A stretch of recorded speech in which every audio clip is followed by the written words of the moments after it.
ఢిల్లీకి పోతే అపాయింట్మెంట్లు ఇస్తలేరు, చెప్పులు ఎత్తుకపోతారేమో అని చెప్పి కలుస్తలేరు అన్నాడు. అమ్మతోడు చెప్తున్నా ఈ మాట, నేను ఎవరు చెప్పులు ఎత్తుకపోతారట. అరే చెప్పులు ఎత్తుకపోయేటోళ్ళు వేరే పార్టీలు ఉన్నారు ఇక్కడ, అది వాళ్ళ కథ వేరు. చెప్పులు ఎత్తుకపోవడం నాకు అర్థం కాదు. ఢిల్లీకి పోతే అపాయింట్మెంట్లు ఇస్తలేరు, ఎవరు ఇస్తలేరు? రాహుల్ గాంధీ ఇస్తలేడు, వర కరెక్టే, నీకు ఇయ్యరు కూడా.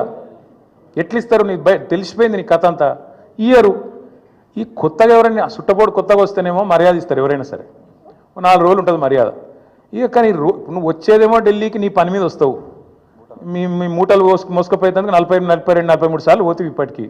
అందులోనట ఈయన ఎకానమీ క్లాస్లో పోతుండట. బా ఫోటోలు మొత్తం బయట పెడతాం, ప్రైవేట్ ఫ్లైట్లు, బిజినెస్ క్లాసులు, మీ ట్రిప్పులు మొత్తం ఫోటోలు బయట పెడతాం, సోషల్ మీడియాలో ఇప్పటికీ తిరుగుతున్నాయి, మళ్ళీ పెడతాం. అరే గింత అన్యాయం మాటలు మాట్లాడతారు. 43 సార్లు ఢిల్లీకి పోతివి, 43 పైసలు లేకపోతివి, ఏముంటుంది ఇజ్జత్ నీకు ఢిల్లీ మార్కెట్లో? వీడు ఊకొత్తాడు పోతాడు, ఎందుకు ఇవ్వాలి మీకు అపాయింట్మెంట్? ఇస్తలేరు, ఏం చేయాలి మరి?